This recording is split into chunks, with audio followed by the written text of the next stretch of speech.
Part 1.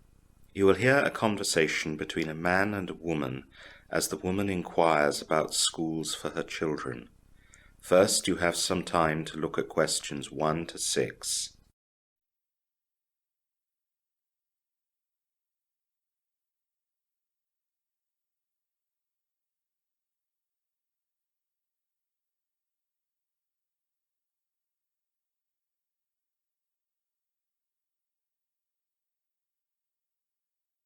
Listen carefully to the conversation and answer questions 1 to 5. Good morning. Is this the education office for the Wesley area? That's right. We handle all sorts of inquiries regarding primary and secondary education in and around the Wesley area. Good. I'm here as I've recently moved into the Wesley area and I want some advice about where I can send my 2 children to school. That's fine. Let me take down some details onto this form and we can see what we can do for you. Can you give me your family details and details of where you live? My name is Mrs. Kate Smith. My husband's name is Robert. We have 2 children, both boys. The youngest is called John and he's 8. The eldest is called Simon and he's 14. We live at 9 Webley Avenue, Wesley. Can you spell Webley, please? Sure, it's Webley. And do you have the postcode for that address? Oh yes, it's WE46YS. That's fine. Now, I assume, looking at the ages of your children, that you'll be looking at a primary institution for John and a secondary one for Simon. Is that right? Exactly. Now, it's the middle of the school year, of course. Will you be wanting your children to go to their new schools right away? If possible, yes. Fine. So, what is interesting is that I see on my computer that your address lies on the border of 2 catchment areas. Catchment areas? What are they? Each school has a geographic area around it, and if you live within that area, you have the right to attend that school. If you do not live within the catchment area of a particular school, it can be much harder to get your child into that school. I see. Now, because you live on the border between 2 catchment areas, you have more choice. That's good. Let's look at the primary possibilities for John first. There are 2 institutions that would be available for John. The first is Longmead School and the second is King's School. Do you have any information about them? Certainly. Longmead School will be more convenient. From your address, it will take about 15 minutes to walk there. It's a mid-range school with around 150 boys and girls from kindergarten and then year 1 up to year 6. At 8 years old, John should be going into year 4. Is that right? Yes, he's in year 4 right now. Now, King's School in the other catchment area is a bit further away. It's not really an easy walk. There is, however, a school bus that picks up children from a stop about 5 minutes walk from where you live, and they would get dropped back there at the end of the school day. You could drive John there yourself, of course, but you know about traffic and school runs, I suppose. Yes, it can be just terrible. King's School is bigger, with 200 children, boys and girls, in the same year groups. Both schools have availability, and John will be able to start in either school once the paperwork is done. That should not take long. Can we visit the schools before deciding? Of course, I have information packs on both schools, and in them you can find their telephone numbers. You can just call the school and set up a visit. In the packs is also lots of information about various aspects of the schools, including the latest quality inspections, the teaching staff, curriculum and extracurricular activities. Do you have any recommendations? Well, I'm not supposed to do that, but my wife and I have both our young girls at King's School, and we are very happy with the standards of teaching there. When we speak to parents who have children at the other schools, we feel that we have made the better choice in that respect. I suppose that's really more important than how many children there are and how long it takes to get there. My wife and I think so. Anyway, there's the bus for you, and the class sizes are pretty much the same. Before the conversation continues, you have some time to look at questions 7 to 10.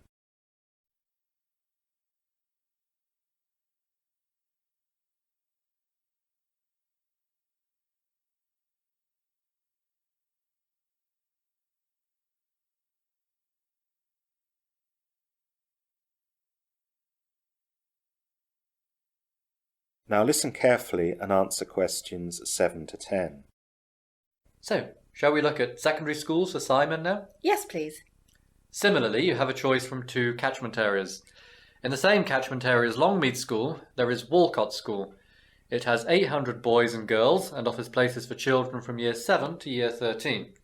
You said Simon was 14, yes? That's right. So, he would go into year 9, I think. Is he in year 9 or 10 right now? He's nearly old enough to be in year 10, but as he's a bit weak, we've got him in year 9. He's doing well there. What's Walcott School like? It's got a good reputation. They get good results in exams, and they've had a successful quality inspection last year. The head teacher there is very progressive, and not long ago he introduced a behaviour control programme that has been very successful. It's a very up-and-coming establishment. And what is the other choice? It's Wesley Boys' School. It's not got as good results as Walcott School, but they have a good reputation for well-ordered lessons and pupils. It also has very good systems for helping children who are academically not as strong, so that might suit Simon. It's also near King's School, so your children can go together by bus if you decided that that's the way you wanted to go.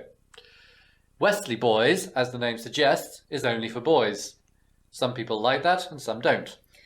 In general, I'm against that.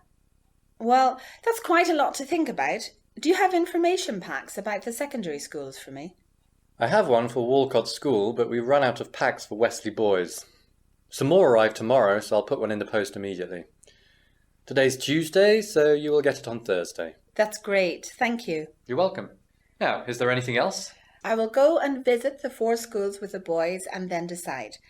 What should I do when I decide? Do I directly approach the schools? No. Come back here and I will go through the paperwork with you. It's pretty straightforward. Just bring your family birth certificates for identification and bring some proof of address. Don't forget that or we won't be able to process the application. I won't forget. Thank you very much and see you soon. You're welcome. See you soon. That is the end of part 1.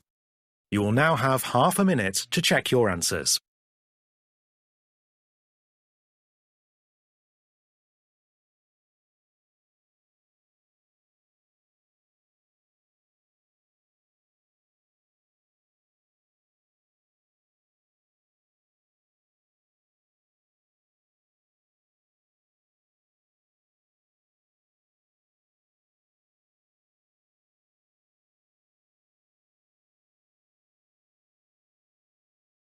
Part 2. You will hear a woman giving a talk to residents at a hotel regarding transport into the local town. First, you have some time to look at questions 11 to 15.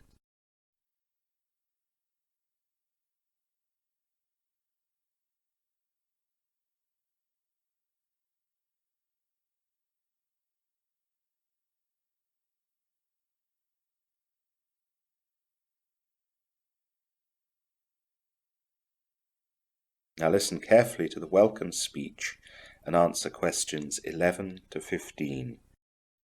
Good morning. I'm happy to see so many of you have come to listen to me tell you about how to get to and around the town of Westley.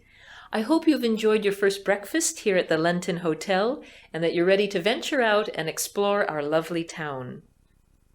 Now, we are around 15 miles out from Westley town centre and we are located just outside the village of Tinton, across the road from the banks of Lake Lenton. The easiest way to get into the town of Westley is to take a bus. If you leave our gates, turn right, and walk for about 200 meters, then you will find the bus stop. It's easy to find as there is a pub right across the road from it called the Red Lion. The bus stop is called Green Fields. The bus takes 40 minutes to reach Westley, and when you get there, you can choose from 5 stops. The first is White Bridge, which is rightly named as it is located near the White Railway Bridge over the River Twine. Get off here if you would like to visit the Westley Museum or the Sports Centre. The next stop is called 5 Ways. This is next to Westley's main shopping mall, which is known as Westgate.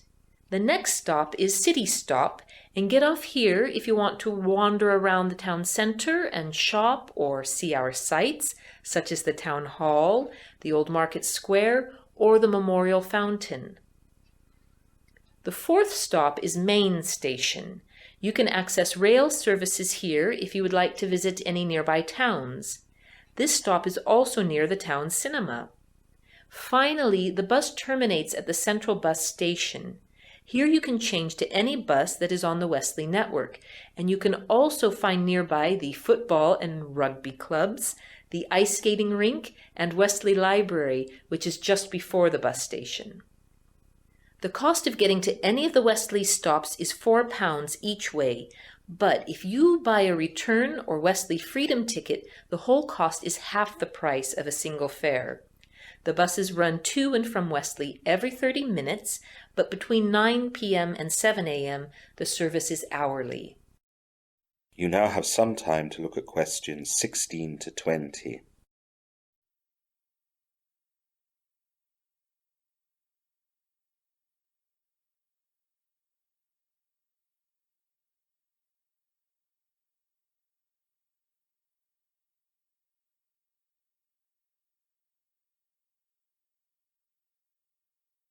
Now listen to the rest of the introductory talk and answer questions 16 to 20. So now let me tell you about some of the things that are going on right now in Wesley. At the museum, there is a special exhibition of Roman artifacts that have been found in the local area. You may not have known that there is the site of an old Roman town just outside the town of Wesley. In the exhibition, you can see coins, weapons, pots, and jewelry, amongst other ancient treasures. It is one of the best regarded exhibitions of its kind in the country. Normal entry to the museum is £10, but you can get a 50% reduction if you show a voucher from this hotel. These are available for free at the reception. The cinema has a special season of old black and white films on at the moment. Every afternoon this week, there is a choice of 3 black and white films, different ones every day. Tickets are priced at £3. The schedule for the festival can be found at reception. If you want to go to the cinema in the evening, then you will find the usual blockbusters available for £9 a film. The films for this week are on the same schedule as the festival one available at reception. Tomorrow morning is the Wesley Market, which starts at 5 a.m. in the Old Market Square. The market has an enormous variety of things for sale, from local fresh food and arts and crafts to second-hand bargains and antiques. Go and have a browse, or just wander for pleasure and eat at one of the many food stalls.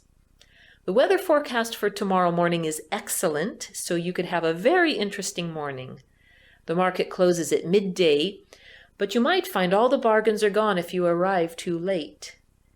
Finally, Wesley Town Football Club are playing their semi-final game in the County Cup tomorrow afternoon. You will be guaranteed an amazing atmosphere and an exciting afternoon sport, so sports lovers should not miss this. The game kicks off at 3 p.m. and entry is priced at £5. Go early, as the game will be popular and it will no doubt sell out before the game starts. That is the end of part 2. You now have half a minute to check your answers.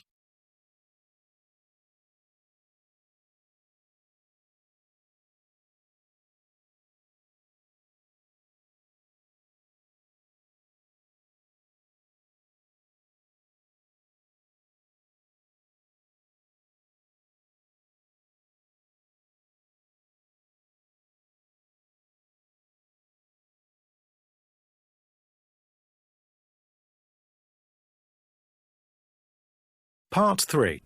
You will hear a university student and her tutor discussing feedback on an extended essay. First, you have some time to look at questions 21 to 25.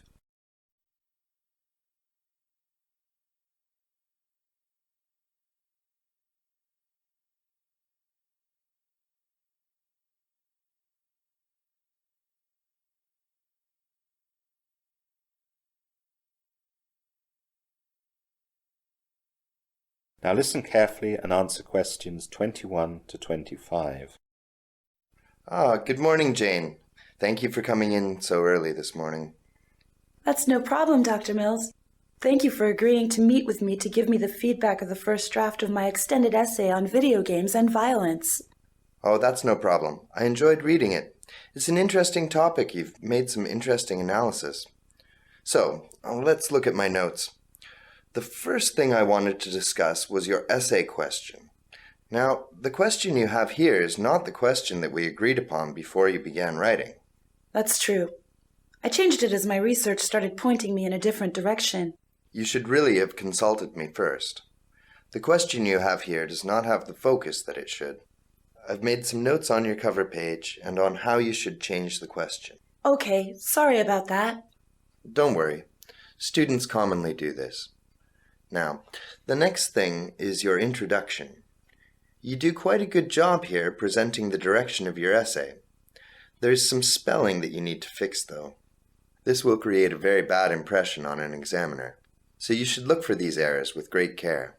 I'll make sure of that. I certainly don't want to create a bad impression on my examiner. The next part of your essay was on the historical development of video games. Now, this is interesting, but I would doubt the relevance of the amount of specific history that you've included.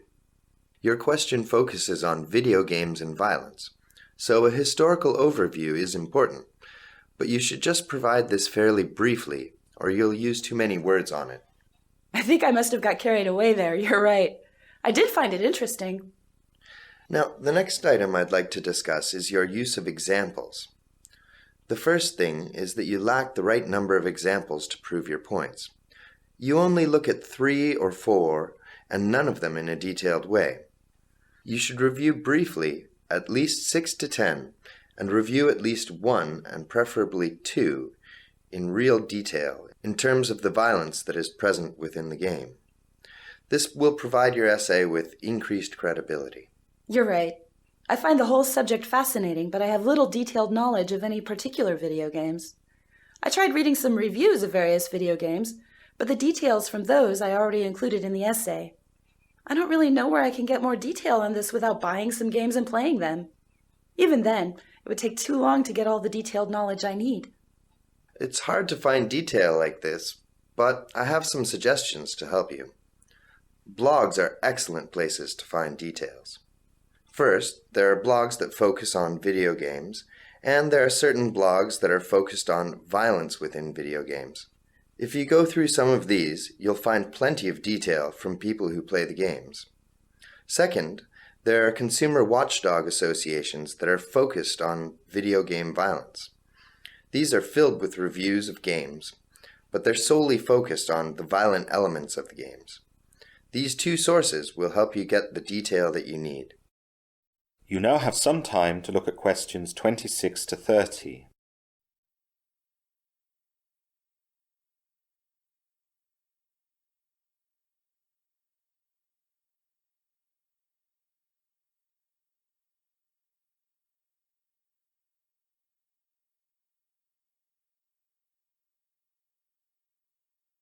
Now listen to the rest of the discussion and answer questions 26 to 30.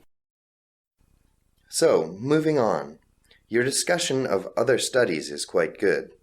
You provide a good summary of the studies and surveys on this subject, and you give a good overview of their findings. Thank you. I thought that part was good too.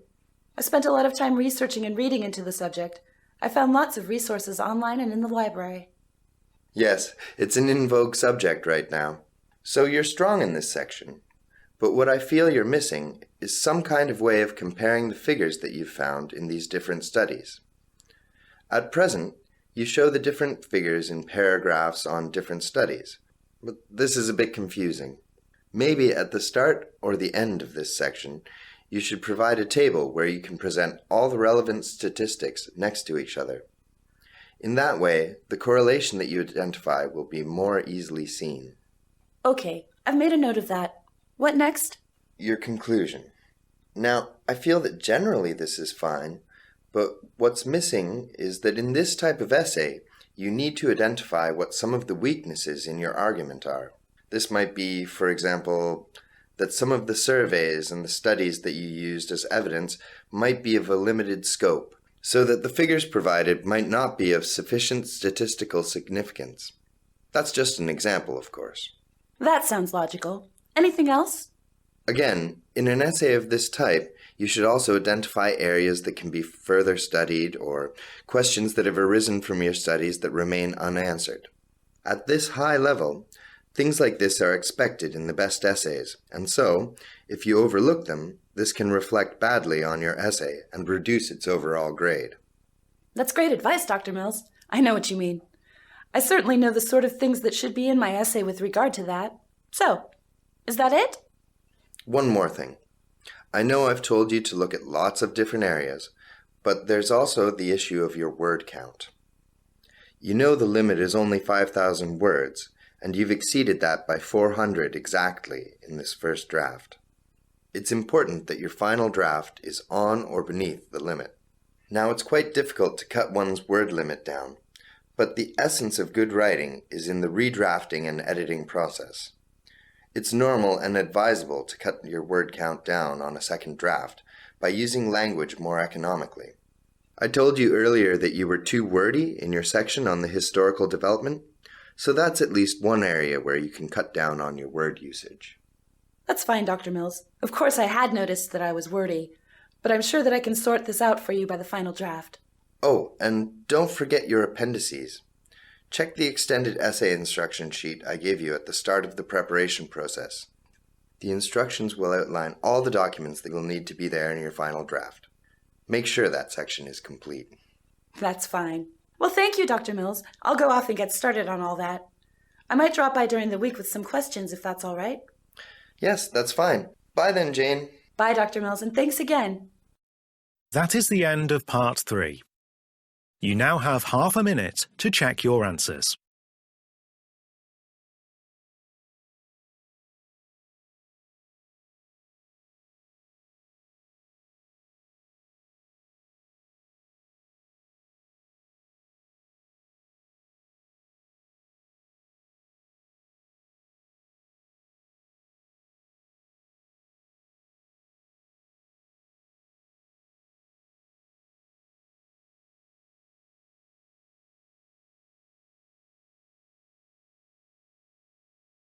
Part 4.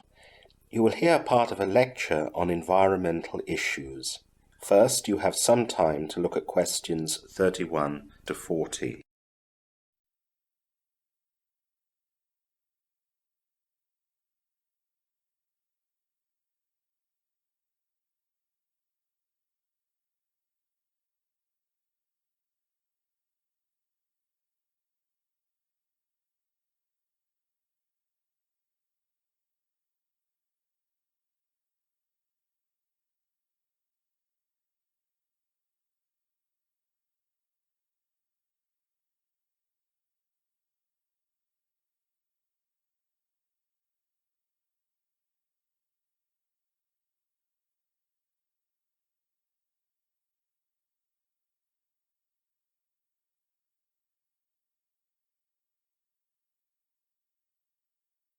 Now listen carefully and answer questions 31 to 40. Thank you all for coming to this talk on environmental issues. Today we are examining the interesting problem of how snakes from India are causing environmental problems in the Everglades of Florida in the southern US. The snakes in question are Burmese pythons. The snakes are native to India and Southeast Asia, but they've established themselves in the wetlands of southern Florida, and one or two have even been spotted in Tennessee, where they're causing havoc with local wildlife. There is even talk of pythons making their way as far as the north of Mexico in the near future, although research has proved this has not yet occurred. Burmese pythons are, as the name might suggest, not local to the US, but they are a popular pet imported to the US from their native habitat in India and Southeast Asia. Sometimes these pets escape from their owners or are simply let go, especially in Florida, a nexus of the imported wildlife trade and one of the few parts of the US with a climate and landscape to which the pythons can easily adapt. That's how hundreds or even thousands of Burmese pythons have managed to establish themselves in the Florida Everglades, the vast protected wetlands in southern Florida, where they've become a persistent challenge for local officials tasked with protecting endangered wildlife. Recent studies have suggested just how big a threat the invasive Burmese pythons have become. Burmese pythons are eating machines. An adult snake can grow to nearly 20 feet, and it can eat anything from raccoons to bobcats to deer to alligators, killing its prey by constriction and then swallowing it whole. In the Florida food chain, the Burmese pythons rest at the top. Experts have shown recently that only birds seem to have escaped their attentions. The same researchers have also recently looked at the distribution of mammals in the Everglades nearly 20 years ago, before Burmese pythons established themselves in the area, and then more recently. They have found a drastic reduction in the number of small mammals that are typically part of a python's diet, and they also discovered that the remaining mammals tend to be most abundant in areas that are either clear of pythons or where the snakes have only recently been spotted. The evidence is strong enough to suggest that invasive Burmese pythons are causing significant wildlife loss in the Everglades. The indications are that the problem could worsen as the snakes continue to grow in size and numbers. As a result of complaints by local farmers whose livestock has been affected and by local trappers who are now controlled by stricter legislation, research has now been undertaken.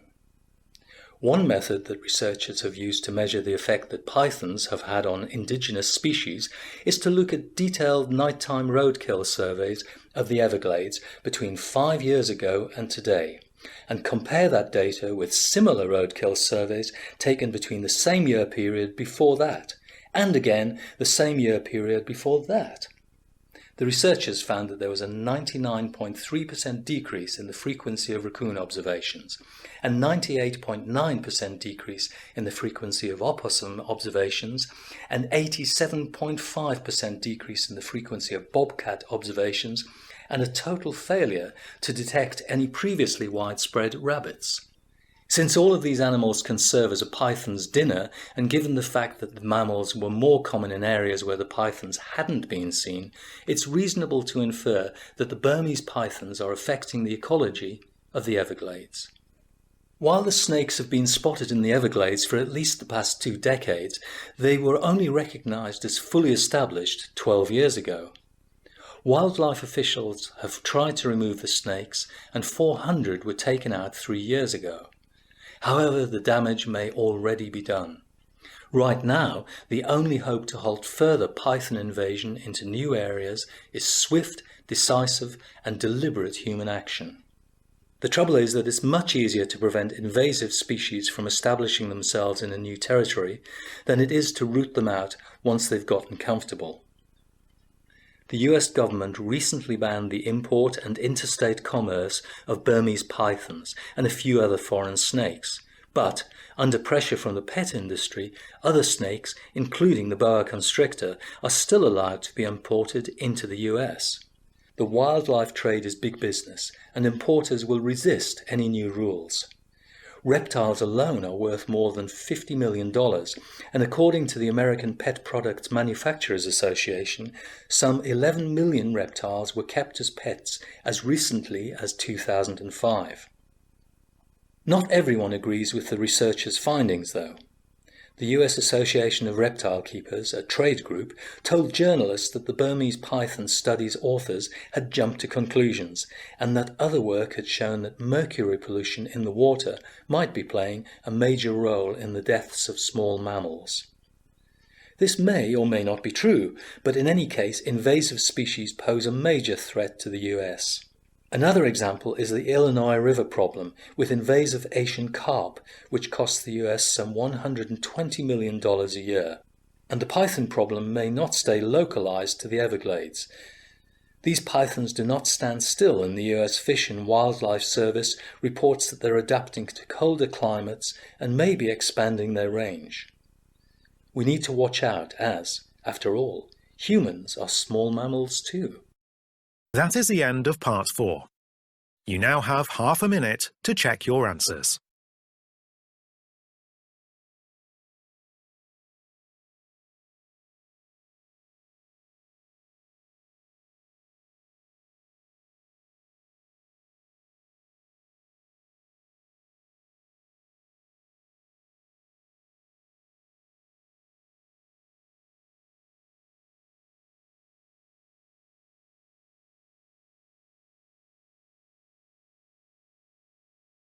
That is the end of the listening test. You now have 10 minutes to transfer your answers to the listening answer sheet.